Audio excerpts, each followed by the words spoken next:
ಇವತ್ತಿನ 2025ರ ಸಿದ್ದರಾಮಯ್ಯನವರ 16ನೇ ಬಜೆಟ್ ಇದೆಯಲ್ಲ, ಇದು ಹಲಾಲ್ ಕಟ್ ಬಜೆಟ್. ನಿಮ್ಮ ಸ್ವಾರ್ಥಕ್ಕೋಸ್ಕರ ಇವತ್ತು ನಮ್ಮ ಜನಗಳ ದುಡ್ಡನ್ನು ತೊಗೊಂಡೋಗಿ ನಿಮ್ಮ ವೋಟ್ ಬ್ಯಾಂಕ್ನ ಗಟ್ಟಿ ಮಾಡ್ಕೊಳ್ಳೋದಕ್ಕೋಸ್ಕರ ಒಂದು ಸಮುದಾಯಕ್ಕೆ ಹೋಗಿ ಇಕ್ತಾ ಇದ್ದೀರಲ್ಲಿ ದುಡ್ಡುಗಳನ್ನ ನೀವು. ಯಾಕೆ ಈ ದೇಶದಲ್ಲಿ ಬೇರೆ ಯಾರು ಅಲ್ಪಸಂಖ್ಯಾತರಿಲ್ವಾ? ಬರೀ ಮುಸ್ಲಿಮರ ನಿಮ್ಮ ಕಣ್ಣು ಕಾಣೋದು. ನೀವು ದಯವಿಟ್ಟು ಘೋಷಣೆ ಮಾಡಿಬಿಡಿ, ಇದು ಹಲಾಲ್ ಬಜೆಟು, ನಾವು ಹಿಂದೂಗಳಿಗೆ ಏನೂ ಕೊಡಲ್ಲ, ಅಭಿವೃದ್ಧಿಗೆ ಏನೂ ಕೊಡಲ್ಲ, ಬರೀ ಅವರಿಗೆ ಕೊಡೋದು ಅಂತ ಹೇಳ್ಬಿಡಿ ನೀವು. ಏನಕ್ಕೆ ಸುಮ್ಮನೆ ಬಜೆಟ್ ಮಾಡಿಬಿಟ್ಟು ಅಲ್ಲಿ ನಮ್ಮ ಟ್ಯಾಕ್ಸ್ ದುಡ್ಡನ್ನ ಯಾಕೆ ಹಾಳು ಮಾಡ್ತಿದ್ದೀರಿ ನೀವು? ಇರೋದನ್ನೆಲ್ಲ ತೊಗೊಂಡೋಗಿ ಅವ್ರಿಗೆ ಕೊಟ್ಬಿಡಿ. ಒಂದೇ ಒಂದು ಸಲ ಸಿದ್ದರಾಮಯ್ಯನವರೇ ಹೇಳ್ತಾ ಇದ್ದೀನಿ, ಕೇಳಿಸ್ಕೊಳ್ಳಿ. ಒಂದೇ ಒಂದು ಸಲ ನಿಮ್ಮ ಎಸ್ಕಾರ್ಟ್ನ ನಿಮ್ಮ ಮನೆಯಲ್ಲಿ ಬಿಟ್ಟು ನೀವೊಬ್ಬರೇ ಕಾರ್ ಹಾಕ್ಕೊಂಡು ಇವತ್ತು ಬೆಂಗಳೂರು ಬೀದಿನಲ್ಲಿ ಅರಿದು ನಿಮ್ಗೆ ಗೊತ್ತಾಗುತ್ತೆ ಈ ಬೆಂಗಳೂರಿನ ಪರಿಸ್ಥಿತಿ ಏನು ಅಂತ ಗೊತ್ತಾಗುತ್ತೆ ನಿಮಗೆ. ಬೆಂಗಳೂರಲ್ಲಿ ಎಷ್ಟು ಮಟ್ಟಿಗೆ ನೀವು ರಸ್ತೆಗಳನ್ನ ಇಟ್ಟಿದ್ದೀರ ಅಂತ ಗೊತ್ತಾಗುತ್ತೆ. ಒಂದು ಗರ್ಭಿಣಿ ಹೆಣ್ಣು ಮಗಳು ಆಟೋದಲ್ಲಿ ಹೋಗೋಕ್ಕಾಗಲ್ಲ ರೀ ಇವತ್ತು. ಅಂಥ ಪರಿಸ್ಥಿತಿನ ರೋಡ್ಗಳಲ್ಲಿ ತಂದಿಕ್ಕಿದ್ದೀರಿ ನೀವು. ಟನಲ್ ಮಾಡ್ತೀರ ನೀವು, ಟನಲ್ ನಿಮ್ಮ ಯೋಗ್ಯತೆಗೆ. ಈಗ ಮುಸಲ್ಮಾನರ ಮದುವೆಗಳಿಗೆ ಅಂದರೆ ಒಂದು ಜೋಡಿಗೆ 50,000 ರೂಪಾಯಿ ಸರ್ಕಾರ ದುಡ್ಡು ಕೊಡುತ್ತೆ ಅಂತ ಹೇಳಿದ್ದೀರಿ. ಹೆಣ್ಣುಮಗಳು ವಿಚಾರ ಬಿಟ್ಬಿಡೋಣ. ಈಗ ಗಂಡು ಮಕ್ಕಳಿದ್ದಾರೆ, ಈಗ ಅವ್ರು 4 ಮದುವೆ ಆದರೂ ಕೊಡ್ತೀರಾ ನೀವು ಅವರಿಗೆ 55,000? ನಿಮ್ಮದು ಆ ಖರ್ಗೆ ಅನ್ನೋ ಹೆಸರಿದೆಯಲ್ಲ, ಅದನ್ನು ತೊಗೊಂಡು ಆಚೆ ಇಟ್ಟು ಬರೀ ಪ್ರಿಯಾಂಕಾ ಅಂತ ನೀವು ಬಂದು ಎಲೆಕ್ಷನಲ್ಲಿ ನಿಂತ್ರಿ. ನಿಮ್ಮ ಯೋಗ್ಯತೆಗೆ 10,000 ಓಟ್ ತೊಗೊಳಕ್ಕಾಗಲ್ಲ ನಿಮಗೆ. ನೀವು ಬಂದ್ಬಿಟ್ಟು ಇಲ್ಲಿ ಮುಸಲ್ಮಾನರನ್ನ ಪಾಕಿಸ್ತಾನದಿಂದ ಬಂದಿದ್ದಾರಾ ಅಂತ ಕೇಳ್ತೀರಾ? ಪಾಕಿಸ್ತಾನದಿಂದ ಬಂದಿರೋ ಮುಸ್ಲಿಮರು ಕೊಡ್ರಿ, ಯಾಕೆ ಕೊಡ್ತೀರಾ ಅಂತ ಕೇಳ್ತಿಲ್ಲ ರೀ. ನಾವು ಇಲ್ಲಿರೋರಿಗೆ ಕೇಳ್ತಿದ್ದೀವಿ. ಕೊಡೋದಕ್ಕೂ ಒಂದು ಹಿತಿಮಿತಿ ಇರುತ್ತೆ. TV ವಿಕ್ರಮದ ಸಮಸ್ತ ವೀಕ್ಷಕರಿಗೆ ಟ್ಯಾಕ್ಸಿವಾಲ ನರಸಿಂಹಮೂರ್ತಿ ಮಾಡುವ ನಮಸ್ಕಾರಗಳು. ಮೊದಲನೇದಾಗಿ ಸಿದ್ದರಾಮಯ್ಯನವರ 2025ರ ಬಜೆಟ್ಟಿನ ಕೆಲವು ವಿಶೇಷತೆಗಳನ್ನ ನೋಡ್ತಾ ಹೋಗೋಣ ವೀಕ್ಷಕರೇ. ಅದಕ್ಕಿಂತ ಮೊದಲನೇದಾಗಿ ಇವತ್ತು ಮಹಿಳೆಯರ ದಿನಾಚರಣೆ. ಹಾಗಾಗಿ ನಮ್ಮ ಎಲ್ಲ ಮಹಿಳಾ ಬಂಧುಗಳಿಗೆ ಶುಭಾಶಯನ ಹೇಳ್ತಾ ಇವತ್ತಿನ ಕಾರ್ಯಕ್ರಮನ ಶುರು ಮಾಡೋಣ ವೀಕ್ಷಕರೇ. ಇವತ್ತಿನ ಕಾರ್ಯಕ್ರಮ ಸಿದ್ದರಾಮಯ್ಯನವರ ಹಲಾಲ್ ಕಟ್ ಬಜೆಟ್. ವೀಕ್ಷಕರೇ ನೋಡಿ, ಇವತ್ತು ಸಿದ್ದರಾಮಯ್ಯನವರು 2025ರ ಬಜೆಟ್ನ ಘೋಷಣೆ ಮಾಡಿದ್ದಾರೆ. ನಾವಿವತ್ತು ಬಜೆಟಿನ ಮೇಲೆ ಒಂಚೂರು ಕಣ್ಣಾಡಿಸ್ತಾ ಹೋಗೋಣ ವೀಕ್ಷಕರೇ. ಇವತ್ತು ಸಿದ್ದರಾಮಯ್ಯನವರು ಮತ್ತು ಕಾಂಗ್ರೆಸ್ ಸರ್ಕಾರ ಮುಸ್ಲಿಮರ ಓಲೈಕೆಯಲ್ಲಿ ತುಂಬ ಯಶಸ್ವಿಯಾಗಿ ಮುಸ್ಲಿಮರಿಗೆ ವಿಶೇಷವಾದ ಕೊಡುಗೆಗಳನ್ನ ಕೊಟ್ಟಿದ್ದಾರೆ. ಅಲ್ಪಸಂಖ್ಯಾತರ ಹೆಸರು ಹೇಳ್ಕೊಂಡು ಸಿದ್ದರಾಮಯ್ಯನವರು ಇವತ್ತು ವಿಶೇಷವಾದ ಬಜೆಟ್ನ ಮುಸ್ಲಿಮರಿಗೆ ಕೊಟ್ಟಿದ್ದಾರೆ. ಅದರಲ್ಲಿ ಒಂದೊಂದಾಗಿ ನೋಡ್ತಾ ಹೋಗೋಣ. ಒಕ್ಕ ಆಸ್ತಿಗಳ ದುರಸ್ತಿಗೆ ಸಿದ್ದರಾಮಯ್ಯನವರು 150 ಕೋಟಿ ರೂಪಾಯಿಗಳನ್ನ ಈ ಬಜೆಟಲ್ಲಿ ಕೊಟ್ಟಿದ್ದಾರೆ. KEA ವೃತ್ತಿಪರ ಕೋರ್ಸ್ಗಳಲ್ಲಿ ವಿದ್ಯಾಭ್ಯಾಸ ಮಾಡತಕ್ಕಂತಹ ವಿದ್ಯಾರ್ಥಿಗಳಿಗೆ 50% ಸರ್ಕಾರ ಮರುಪಾವತಿ ಮಾಡುತ್ತೆ ನೀವು ಕಟ್ಟಿರೋ ದುಡ್ಡನ್ನು ಅಂತ ಹೇಳ್ತಾ ಇದೆ. ಮನಸ್ಸಲ್ಲಿ ಇಟ್ಕೊಳ್ಳಿ, 50%. ಯಾವುದೇ ಒಬ್ಬ ಮುಸ್ಲಿಂ ವಿದ್ಯಾರ್ಥಿ ಅವನು ಒಂದು 100 ರೂಪಾಯಿ ವೃತ್ತಿಪರ ಕೋರ್ಸ್ಗಳಲ್ಲಿ ಅವನು ಕಟ್ಟಿ ಅಡ್ಮಿಷನ್ ಮಾಡಿಕೊಂಡ್ರೆ ಅದರಲ್ಲಿ 50 ರೂಪಾಯಿ ವಾಪಸ್ ಸರ್ಕಾರ ಕೊಡುತ್ತೆ ಅವನಿಗೆ. ಆಮೇಲೆ ಮುಖ್ಯಮಂತ್ರಿಗಳ ಅಲ್ಪಸಂಖ್ಯಾತ ನಿಧಿಯಿಂದ ಮುಸಲ್ಮಾನರ ಕಾಲೋನಿಗಳ ಅಭಿವೃದ್ಧಿ ಯೋಜನೆ ಅಡಿನಲ್ಲಿ ಅವರಿಗೆ ಸಿಗ್ತಿರೋ ಅನುದಾನ ಈ ಸಲ 1000 ಕೋಟಿ. ಯೋಚನೆ ಮಾಡಿ, ಎಷ್ಟು? 1000 ಕೋಟಿ. ಈಗ ಮುಸಲ್ಮಾನರ ಮದುವೆಗಳಿಗೆ ಅಂದರೆ ಒಂದು ಜೋಡಿಗೆ 50,000 ರೂಪಾಯಿ ಸರ್ಕಾರ ದುಡ್ಡು ಕೊಡುತ್ತೆ ಅಂತ ಹೇಳಿದ್ದೀರಿ.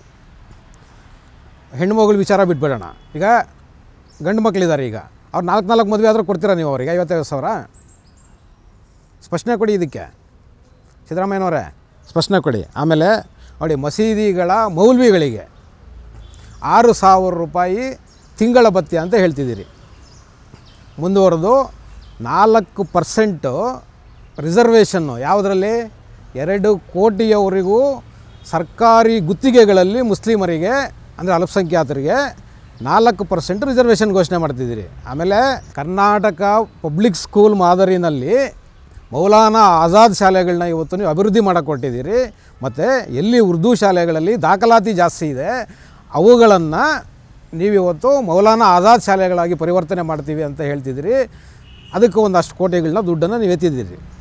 ಆಮೇಲೆ ಮದ್ರಸಾಗಳಲ್ಲಿ ಏನು ಇವತ್ತು ವಿದ್ಯಾಭ್ಯಾಸ ಕೊಡ್ತಿದ್ದಾರೆ ಮಸೀದಿಗಳಲ್ಲಿ, ಅಲ್ಲಿ ನೀವು ಇವತ್ತು ಕಂಪ್ಯೂಟರೀಕರಣ ಮಾಡಬೇಕು ಅಂತ ಹೇಳ್ಬಿಟ್ಟು ಅದಕ್ಕೂ ಕೂಡ ಅನುದಾನಗಳನ್ನ ಕೊಡ್ತಿದ್ದೀರಿ. ಸಿದ್ದರಾಮಯ್ಯನವರೇ, ನಿಮ್ಮ ಬಜೆಟ್ಟು ನೀವು ದಯವಿಟ್ಟು ಘೋಷಣೆ ಮಾಡಿಬಿಡಿ, ಇದು ಹಲಾಲ್ ಬಜೆಟು, ನಾವು ಹಿಂದೂಗಳಿಗೆ ಏನೂ ಕೊಡಲ್ಲ, ಅಭಿವೃದ್ಧಿಗೆ ಏನೂ ಕೊಡಲ್ಲ, ಬರೀ ಅವರಿಗೆ ಕೊಡೋದು ಅಂತ ಹೇಳ್ಬಿಡಿ ನೀವು.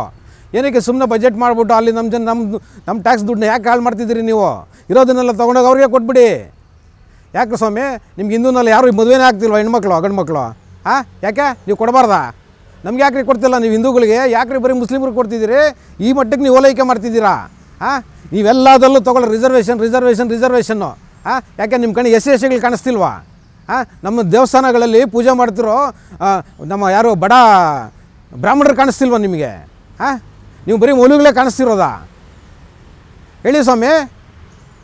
ನಮ್ಮ ದುಡ್ಡನ್ನು ನೀವು ತೊಗೊಂಡು ಇವತ್ತು ಇಷ್ಟೆಲ್ಲ ನೀವು ಇವ್ರಿಗೆ ಕೊಡ್ತಾ ಇದ್ದೀರಲ್ವ ಅನುದಾನಗಳನ್ನ. ಒಂದೇ ಒಂದು ಸಲ ಸಿದ್ದರಾಮಯ್ಯನವರೇ ಹೇಳ್ತಾ ಇದ್ದೀನಿ, ಕೇಳಿಸ್ಕೊಳ್ಳಿ. ಒಂದೇ ಒಂದು ಸಲ ನಿಮ್ಮ ಎಸ್ಕಾರ್ಟ್ನ ನಿಮ್ಮ ಮನೆಯಲ್ಲಿ ಬಿಟ್ಟು ನೀವೊಬ್ಬರೇ ಕಾರ್ ಹಾಕ್ಕೊಂಡು ಇವತ್ತು ಬೆಂಗಳೂರು ಬೀದಿನಲ್ಲಿ ಅರಿದು ನಿಮ್ಗೆ ಗೊತ್ತಾಗುತ್ತೆ ಈ ಬೆಂಗಳೂರಿನ ಪರಿಸ್ಥಿತಿ ಏನು ಅಂತ ಗೊತ್ತಾಗುತ್ತೆ ನಿಮಗೆ. ಬೆಂಗಳೂರಲ್ಲಿ ಎಷ್ಟು ಮಟ್ಟಿಗೆ ನೀವು ರಸ್ತೆಗಳನ್ನ ಇಟ್ಟಿದ್ದೀರ ಅಂತ ಗೊತ್ತಾಗುತ್ತೆ. ಒಂದು ಗರ್ಭಿಣಿ ಹೆಣ್ಣುಮಗಳು ಆಟೋದಲ್ಲಿ ಹೋಗೋಕ್ಕಾಗಲ್ಲ ರೀ ಇವತ್ತು. ಅಂಥ ಪರಿಸ್ಥಿತಿನ ರೋಡ್ಗಳಲ್ಲಿ ತಂದಿಕ್ಕಿದ್ದೀರಿ ನೀವು. ಟನಲ್ ಮಾಡ್ತೀರಾ ನೀವು? ಟನಲ್ ನಿಮ್ಮ ಯೋಗ್ಯತೆಗೆ ಟನಲ್ ಮಾಡ್ತಿದ್ದೀರೇನ್ರಿ ನೀವು? ಟನಲ್ ಮಾಡ್ತೀವಿ, 6 ಕಿಲೋಮೀಟ್ರ್ ಟನಲ್ ಮಾಡಿಬಿಟ್ಟು ಅಂಡರ್ಗ್ರೌಂಡ್ ಮಾಡ್ತೀವಿ ಅಂತ ಹೇಳ್ತೀವಿ. ನಾಶಕ ಮನ ಮರ್ಯಾದೆ ಇದೆಯೇನ್ರಿ ನಿಮಗೆ? ಫಸ್ಟು ಗುಂಡಿಗಳನ್ನ ಮುಚ್ಚಿರಿ. ನಾನು ಹೇಳ್ತಿದ್ದೀನಿ, ಒಂದು ಹೆಣ್ಣು ಮಗಳು ಇವತ್ತು ಆಟೋ ರಿಕ್ಷಾದಲ್ಲಿ ಕಾರಲ್ಲಿ ಹೋಗೋಕ್ಕಾಗ್ತಿಲ್ಲ ರೀ ರೋಡ್ಗಳು. ಒಂದು ಗರ್ಭಿಣಿ ಹೆಣ್ಣುಮಗಳು ಹೋಗೋಕ್ಕಾಗ್ತಿಲ್ಲ ರೀ. ಅಂಥ ಪರಿಸ್ಥಿತಿನ ತಂದಿಕ್ಕಿದ್ದೀರ ನೀವು ಇವತ್ತು ಮುಸ್ಲಿಮರಿಗೆ ಇರೋ ದುಡ್ಡನ್ನೆಲ್ಲ ತೊಗೊಂಡೋಗಿ ಅವ್ರಿಗೆ ಇಟ್ಬಿಟ್ಟು ನಿಮ್ಮ ವೋಟ್ ಬ್ಯಾಂಕ್ನ ಗಟ್ಟಿ ಮಾಡ್ಕೊತಿದ್ದೀರಾ. ನಿಮ್ಮ ಸ್ವಾರ್ಥಕ್ಕೋಸ್ಕರ ಇವತ್ತು ನಮ್ಮ ಜನಗಳ ದುಡ್ಡನ್ನು ತೊಗೊಂಡೋಗಿ ನಿಮ್ಮ ವೋಟ್ ಬ್ಯಾಂಕ್ನ ಗಟ್ಟಿ ಮಾಡ್ಕೊಳ್ಳೋದಕ್ಕೋಸ್ಕರ ಒಂದು ಸಮುದಾಯಕ್ಕೆ ಹೋಗಿ ಇಕ್ತಾ ಇದ್ದೀರಲ್ಲಿ ದುಡ್ಡುಗಳನ್ನ ನೀವು. ಯಾಕೆ ಈ ದೇಶದಲ್ಲಿ ಬೇರೆ ಯಾರು ಅಲ್ಪಸಂಖ್ಯಾತರಿಲ್ವಾ? ಬರೀ ಮುಸ್ಲಿಮರ ನಿಮ್ಮ ಕಣ್ಣು ಕಾಣೋದು. ಬೌದ್ಧರು ಅಲ್ಪಸಂಖ್ಯಾತರಲ್ವಾ? ಕ್ರಿಶ್ಚಿಯನ್ಗಳು ಅಲ್ಪಸಂಖ್ಯಾತರಲ್ವಾ? ಬೌದ್ಧರು ಅಲ್ಪಸಂಖ್ಯಾತರಲ್ವೇನ್ರಿ? ಜೈನರು ಅಲ್ಪಸಂಖ್ಯಾತರಲ್ವೇನ್ರಿ? ಯಾರೋ ನಿಮ್ಮ ಕಣ್ಣು ಕಾಣೋದಿಲ್ವಾ? ಗೊತ್ತಿದೆ ನಮಗೆ, ನಿಮ್ಮ ಕಣ್ಣು ಕಾಣಲ್ಲ ಅವ್ರು. ಯಾಕೆ ಅಂದರೆ ಅವ್ರ ಪರ್ಸೆಂಟೇಜ್ ತುಂಬ ಕಮ್ಮಿ ಇದೆ, ಅವ್ರದ್ದು ವೋಟ್ ಬ್ಯಾಂಕ್ ಇಲ್ಲ. ಆ ಕಾರಣಕ್ಕೋಸ್ಕರ ನೀವು ಒಂದು ಸಮುದಾಯನ ಇವತ್ತು ಟಾರ್ಗೆಟ್ ಮಾಡಿ ಒಂದು ಸಮುದಾಯಕ್ಕೆ ಏನು ಕೊಡಬಾರ್ದು ಅದನ್ನೆಲ್ಲ ಕೊಟ್ಟು ಅವ್ರನ್ನ ಇವತ್ತು ನೀವು ಎಲ್ಲಿ ಕರ್ಕೊಂಡು ಹೋಗ್ತಿದ್ದೀರಿ? ಅವ್ರನ್ನೇನು ಮನೆಯಲ್ಲಿ ಕೂರಿಸ್ಬಿಟ್ಟು ಹಾಕಬೇಕು ಅಂದ್ಕೊಂಡಿದ್ದೀರ ನೀವು? ಎಷ್ಟು ಕೊಡ್ತೀರಿ ಅವರಿಗೆ? ಎಷ್ಟು ರೀ ಕೊಡ್ತೀರ ನೀವು ಅವರಿಗೆ? ಹಿಂದೂಗಳು ನೋಡಿ, ನಾನು ಹೇಳ್ತಾ ಇದ್ದೀನಿ, ಹಿಂದೂಗಳಿಗೆ ಪದೇ ಹೇಳ್ತಿದ್ದೀನಿ, ದಯವಿಟ್ಟು ಧ್ವನಿ ಎತ್ತಿರಿ. ಈ ಸರ್ಕಾರದ ವಿರುದ್ಧ ಧ್ವನಿ ಎತ್ತಿ. ಈ ಸರ್ಕಾರ ಸಂಪೂರ್ಣವಾಗಿ ಮುಸ್ಲಿಂ ಪರ ನಿಂತಿದೆ. ಇವತ್ತಿನ 2025ರ ಸಿದ್ದರಾಮಯ್ಯನವರ 16ನೇ ಬಜೆಟ್ ಇದೆಯಲ್ಲ, ಇದು ಹಲಾಲ್ ಕಟ್ ಬಜೆಟ್ ಇದು ಕೇವಲ ಮುಸ್ಲಿಮರಿಗೋಸ್ಕರನೇ ಮಾಡಿರೋ ಬಜೆಟ್ ಇದು. ಬಜೆಟ್ನಲ್ಲಿ ಇರೋ ದುಡ್ಡಿನಲ್ಲಿ ಸುಮಾರು ಭಾಗ ತಗೊಂಡೋಗಿ ಅವರಿಗೆ ಹಂಚ್ಬಿಟ್ಟಿದ್ದಾರೆ ಇದು. ಮತ್ತು ಪ್ರಿಯಾಂಕ್ ಖರ್ಗೆ ಅವರೇ, ನೀವು ಹೇಳಿದ್ದೀರಿ ಮುಸಲ್ಮಾನರಿಗೆ ಇಷ್ಟೆಲ್ಲ ಕೊಟ್ಟಿದ್ದೀರಾ ಸರಿನಾ ಅಂತ ಪ್ರಶ್ನೆ ಮಾಡಿದ್ರೆ, ಅವ್ರೇನು ಪಾಕಿಸ್ತಾನದಿಂದ ಬಂದಿದ್ದಾರೆ ಏನ್ರಿ ಅಂತ. ಖಂಡಿತ ಇಲ್ಲ, ಅವ್ರು ಇಲ್ಲಿರೋರೇ. ಆದರೆ ಒಂದು ಯೋಚನೆ ಮಾಡಿ, ಅವರು ಈ ದೇಶಕ್ಕೆ ನಿಷ್ಠೆಯಿಂದ ಇದ್ದಾರಾ? ಹೇಳ್ರಿ. ಅವ್ರ ಕೈನಲ್ಲಿ ಭಾರತ್ ಮಾತಾ ಕಿ ಜೈ ಅಂತ ಹೇಳಿಸ್ರಿ. ನಮ್ಮ ರಾಷ್ಟ್ರದರಕ್ಕೆ ಒಂದು ಸಲ್ಯೂಟ್ ಮಾಡಿಸ್ರಿ. ಮಾತಾಡ್ರಿ. ಪ್ರಿಯಾಂಕ್ ಖರ್ಗೆ ಅವರೇ, ನಿಮಗೇನಂತ ತಾಕತ್ತಿದ್ರೆ ಹೇಳ್ರಿ. ಹೇಳ್ರಿ, ನಾಚಿಕೆ ಆಗಲ್ವೇನ್ರಿ? ನಿಮ್ಮದು ಆ ಖರ್ಗೆ ಅನ್ನೋ ಹೆಸರಿದೆಯಲ್ಲ, ಅದನ್ನು ತೊಗೊಂಡು ಆಚೆ ಇಟ್ಟು ಬರೀ ಪ್ರಿಯಾಂಕಾ ಅಂತ ನೀವು ಬಂದು ಎಲೆಕ್ಷನ್ಗೆ ನಿಂತ್ರಿ. ನಿಮ್ಮ ಯೋಗ್ಯತೆಗೆ 10,000 ಓಟ್ ತೊಗೊಳಕ್ಕಾಗಲ್ಲ ನಿಮಗೆ. ನೀವು ಬಂದ್ಬಿಟ್ಟು ಇಲ್ಲಿ ಮುಸಲ್ಮಾನರನ್ನ ಪಾಕಿಸ್ತಾನದಿಂದ ಬಂದಿದ್ದಾರಾ ಅಂತ ಕೇಳ್ತೀರಾ? ಪಾಕಿಸ್ತಾನದಿಂದ ಬಂದಿರೋ ಮುಸ್ಲಿಮ್ರಿಗೆ ಕೊಡ್ರಿ, ಯಾಕೆ ಕೊಡ್ತೀರಾ ಅಂತ ಕೇಳ್ತಿಲ್ಲ ರೀ. ನಾವು ಇಲ್ಲಿರೋರಿಗೆ ಕೇಳ್ತಿದ್ದೀವಿ. ಕೊಡೋದಕ್ಕೂ ಒಂದು ಹಿತಿಮಿತಿ ಇರುತ್ತೆ. ನೀವು ಕಂಡಿದ್ದನ್ನೆಲ್ಲ ಕೊಡ್ತಾಯಿದ್ರಿ, ಕೇಳ್ದಿರ ಇನ್ನೇನ್ರಿ ಮಾಡ್ತಾರೆ? ಏನು ನಿಮ್ಮ ಮುತ್ತಾತ, ನಿಮ್ಮ ತಾತ, ನಿಮ್ಮ ಅಪ್ಪ, ನಿಮ್ಮ ಪೂರ್ವಿಕರು ಸಂಪಾದನೆ ಮಾಡೋ ಆಸ್ತಿನೇನ್ರಿ ಇದೇನಾದ್ರೂ? ನಿಮ್ಮ ವೋಟ್ ಬ್ಯಾಂಕ್ ಗಟ್ಟಿ ಮಾಡ್ಕೊಳ್ಳೋದಕ್ಕೋಸ್ಕರ ಜನರ ದುಡ್ಡನ್ನು ನಿಮಗೆ ಮನ್ಸಿಗೆ ಬಂದಂಗೆ ಹಂಚೋದಕ್ಕೆ. ನೀವು ಮನ್ಸಿಗೆ ಬಂದಂಗೆ ನೀವು ಹೋಗ್ರಿ ಒಂದು ದಿವಸ ಬೆಂಗಳೂರು ರೋಡ್ಗಳಲ್ಲಿ. ನೀವು ಏರ್ಪೋರ್ಟಿಂದ ಮನೆಯಿಂದ ಏರ್ಪೋರ್ಟಿಗೆ ಓಡಾಡ್ಕೊಂಡಿದ್ರಿ ಏನ್ರಿ ಗೊತ್ತಾಗುತ್ತೆ? ಹೋಗ್ರಿ ಒಂಚೂರು ಒಳಗಡೆ ರೋಡ್ಗಳು ನೋಡ್ರಿ, ಗೊತ್ತಾಗುತ್ತೆ. ಒಂದು ರಿಕ್ಷಾ ಡ್ರೈವರ್ನ ಕೇಳ್ರಿ ಹೇಳ್ತಾನೆ, ಟ್ಯಾಕ್ಸಿ ಡ್ರೈವರ್ನ ಕೇಳ್ರಿ ಹೇಳ್ತಾನೆ. ಇವತ್ತಿನ ಬೆಂಗಳೂರಿನ ಹಣೆಬರ ಏನು ಅಂತ ಗೊತ್ತಾಗುತ್ತೆ, ನಿಮ್ಮ ಯೋಗ್ಯತೆ ಏನು ಅಂತ ಗೊತ್ತಾಗುತ್ತೆ. ಅದನ್ನು ಬಿಟ್ಬಿಟ್ಟು ಯಾವುದೋ ಒಂದು ಸಮುದಾಯಕ್ಕೆ ನೀವು ದುಡ್ಡುಗಳನ್ನ ಹಂಚ್ಕೊಂಡು ಇವತ್ತು ಈ ಮಟ್ಟಿಗೆ ಮಾಡ್ತಿದ್ದೀರ ನೀವು. ಅದು ಜಾತ್ಯತೀತದ ಹೆಸರಲ್ಲಿ ದೊಡ್ಡದಾಗಿ ಏನು ದೊಡ್ಡ ಗಂಟೆಗಟ್ಟಲೆ ಭಾಷಣ ಹೊಡಿತೀರಿ. ನಮ್ಮದು ಜಾತ್ಯತೀತ ಪಕ್ಷ ಅಂತ ನಾಚಿಕೆ ಆಗಲ್ವೇನ್ರಿ ನಿಮಗೆ? ಜಾತ್ಯತೀತ ಅಂತ ಹೆಸರು ಹೇಳ್ಕೊಂಡು ಜಾತ್ಯತೀತ ಹೆಸರಲ್ಲಿ ಇವತ್ತು ಸಮಾಜವಾದದ ಹೆಸರಲ್ಲಿ ಇವತ್ತು ಒಂದು ಸಮುದಾಯನ ನೀವು ಓಲೈಕೆ ಮಾಡ್ತಿದ್ದೀರಲ್ವ? ನಿಮಗೆ ಸರಿ ಅನಿಸುತ್ತಾ ಇದು? ತಿರ್ಗಾ ಡಿಪೆಂಡ್ ಬೇರೆ ಮಾಡ್ಕೊತೀರಾ ಪಾಕಿಸ್ತಾನದಿಂದ ಬಂದಿದ್ದಾರೆ ಅಂತ. ಅವ್ರ ನಿಷ್ಠೆ ಎಲ್ಲಿಗಿದೆ ಅಂತ ಗೊತ್ತಾಗೋದಿಲ್ವ ನಿಮಗೆ? ನಿಮ್ಮ ಮುಂದೆನೇ ಕೂಗಿದ್ರಲ್ಲ ರೀ ವಿಧಾನಸೌಧದಲ್ಲಿ. ಆ ಒಂದು MLC ಹಿಂದ್ಗಡೆ ಬಂದ್ಬಿಟ್ಟು 4-5 ಜನ ಸೇರ್ಕೊಂಡು ಪಾಕಿಸ್ತಾನಕ್ಕೆ ಜೈ ಅಂತ ಹೇಳ್ಬಿಟ್ಟು ಏನು ಆಕ್ಷನ್ಗಳು ತೊಗೊಂಡ್ರಿ ಅವ್ರ ಮೇಲೆ? ಏನಾಯಿತು? ಇವತ್ತಿನವರೆಗೂ ಉತ್ತರನೇ ಇಲ್ಲ. ಇದು ನಿಮ್ಮ ನಿಷ್ಠೆ. ಜಮೀರ್ ಅಹಮದ್ ಅವ್ರು ಕೇಳ್ತಾರೆ, 14% ಮುಸಲ್ಮಾನರು ನಾವು ಕರ್ನಾಟಕದಲ್ಲಿದ್ದೀವಿ, ಹಾಗಾಗಿ ಬಜೆಟ್ನಲ್ಲಿ ನಮಗೆ 60,000 ಕೋಟಿ ರೂಪಾಯಿ ನಮಗೆ ನೀವು ಕೊಡಿ ಅಂತ ಕೇಳ್ತಾರೆ. ಅಂದರೆ ನೋಡಿ ಇವರು ಎಲ್ಲಿಗೆ ಬಂದ್ರಿ ಈಗ ಅಂದರೆ ಬಜೆಟ್ಟಲ್ಲಿ ಜನಸಂಖ್ಯೆ ಆಧಾರದ ಮೇಲೆ ತಮ್ಮ ಪಾಲನ್ನು ಕೇಳೋ ಲೆವೆಲಿಗೆ ಇವತ್ತು ಜಮೀರ್ ಅಹಮದ್ ಖಾನು ಆ ಸಮುದಾಯದ ಪರವಾಗಿ ಇವತ್ತು ಬಂದು ಕೇಳೋ ಮಟ್ಟಕ್ಕೆ ಬೆಳೆದಿದ್ದಾರೆ. ಅಂದರೆ ವೀಕ್ಷಕರೇ, ನಾನು ಹೇಳ್ತಾ ಇದ್ದೀನಿ ಕೇಳಿ, ಮುಂದೊಂದು ದಿವಸ ಇವರು ನಾವು 25% ಆಗಿದ್ದೀವಿ, 30% ಆಗಿದ್ದೀವಿ, ಕರ್ನಾಟಕನ ಅರ್ಧ ಭಾಗ ನಮಗೆ ಕೊಡಿ ಅಂತ ಬರ್ತಾರೆ. ಖಂಡಿತ ಬರ್ತಾರೆ ಇವರು.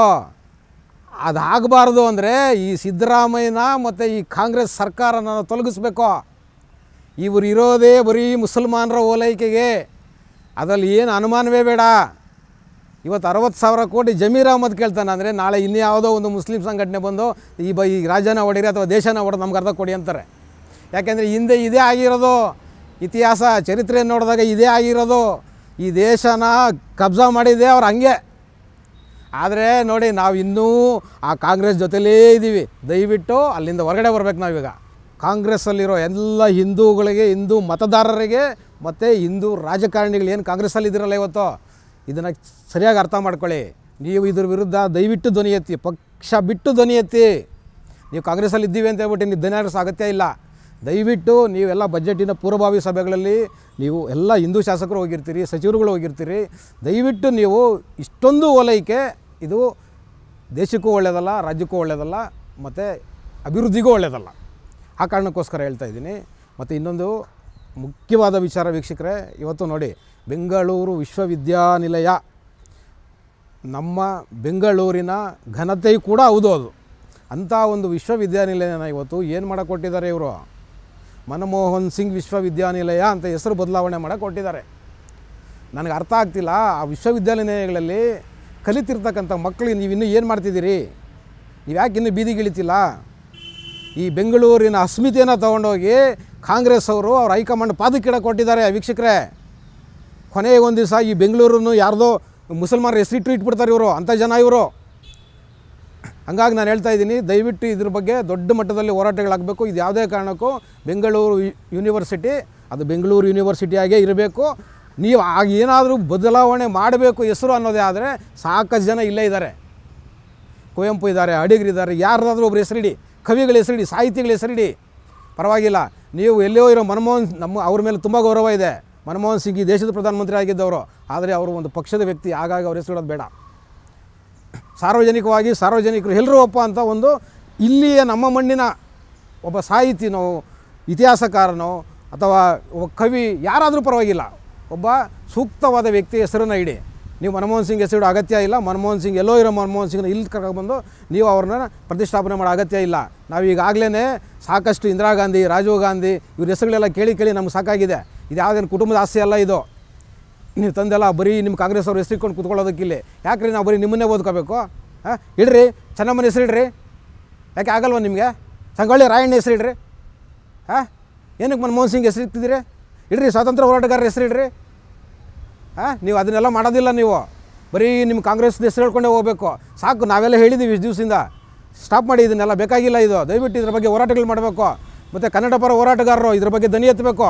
ಇಮ್ಮಡಿ ಪುಲಕೇಶಿ ಹೆಸರಿಡಿ, ಅಶೋಕನ ಹೆಸರಿಡಿ, ಪರವಾಗಿಲ್ಲ. ಅವರೆಲ್ಲ ದೇಶ ಕಟ್ಟ ಕೆಲಸ ಮಾಡಿದ್ದಾರೆ. ಇಡೀ ನೀವು ಯಾವುದೋ ಒಂದು ರಾಜಕೀಯ ಪಕ್ಷದಲ್ಲಿ ಪ್ರಧಾನಮಂತ್ರಿ ಆಗಿದ್ದವ್ರು ಹೆಸರಿಟ್ಬಿಟ್ರೆ ಅದು ನಿಮ್ಮ ಕಾಂಗ್ರೆಸ್ಸಿಂದ ಬಂದಿರೋರಿಗೆ ಯಾಕೆ? ಏನು ಅಂತ ಹರ್ಕತ್ತೇನಿಲ್ಲ ಇಲ್ಲಿ. ಬೇಕಾಗಿಲ್ಲ ಇದು. ಇದ್ರ ಬಗ್ಗೆ ದಯವಿಟ್ಟು ಹೋರಾಟಗಳು ಶುರು ಮಾಡಬೇಕು. ಇದ್ರ ಬಗ್ಗೆ ಹೋರಾಟಗಳಾಗಬೇಕು ದೊಡ್ಡ ಧ್ವನಿನಲ್ಲಿ. ಸಿದ್ದರಾಮಯ್ಯನವರೇ, ನೀವು ಹೆಚ್ಚೆಚ್ಚಿಗೆ ಓಲೈಕೆ ಮಾಡ್ತಿದ್ದೀರಿ, ಅದನ್ನು ನಿಲ್ಲಿಸಿ. ಮತ್ತು ಆಡಳಿತ ವ್ಯವಸ್ಥೆ ಹದಗೆಟ್ಟಿದೆ, ಕಾನೂನು ವ್ಯವಸ್ಥೆ ಕೆಟ್ಟೋಗಿದೆ ಈ ರಾಜ್ಯದಲ್ಲಿ. ನೀವು ಅದ್ರ ಬಗ್ಗೆ ಗಮನ ಹರಿಸಿ ಅದನ್ನು ಸರಿಯಾದ ರೀತಿಯಲ್ಲಿ ಸಹಬದಿಗೆ ತೊಗೊಂಡು ಬನ್ನಿ. ಬೆಂಗಳೂರಲ್ಲಿ ವಿಶೇಷವಾಗಿ ಬೆಂಗಳೂರು ರಸ್ತೆಗಳನ್ನ ಸರಿ ಮಾಡಿ ಅನ್ನೋ ಹೇಳುವ ಮುಖಾಂತರ ಇವತ್ತಿನ ಟ್ಯಾಕ್ಸಿ ವಾಲಾ ಕಾರ್ಯಕ್ರಮವನ್ನು ಮುಗಿಸ್ತಾ ಇದ್ದೀನಿ. ಶೇರ್ ಮಾಡಿ, ಸಬ್ಸ್ಕ್ರೈಬ್ ಮಾಡಿ, ಲೈಕ್ ಮಾಡಿ, ನಮ್ಮನ್ನು ಹೆಚ್ಚೆಚ್ಚು ಪ್ರೋತ್ಸಾಹಿಸ್ತೀರಿ. ಟಿವಿ ವಿಕ್ರಮ, ದೇಶ ನಿಮ್ಮ ಕೈಯಲ್ಲಿ. ಈ ಕಾರ್ಯಕ್ರಮ ನಿಮಗೆ ಇಷ್ಟ ಆಗಿದ್ದಲ್ಲಿ ಲೈಕ್, ಶೇರ್ ಹಾಗೂ ಕಮೆಂಟ್ ಮಾಡಿ. ಟಿವಿ ವಿಕ್ರಮದ ಕಾರ್ಯಕ್ರಮಗಳನ್ನು ನಿರಂತರವಾಗಿ ವೀಕ್ಷಿಸಲು ಸಬ್ಸ್ಕ್ರೈಬ್ ಮಾಡಿ, ಬೆಲ್ ಐಕನ್ ಒತ್ತಿ.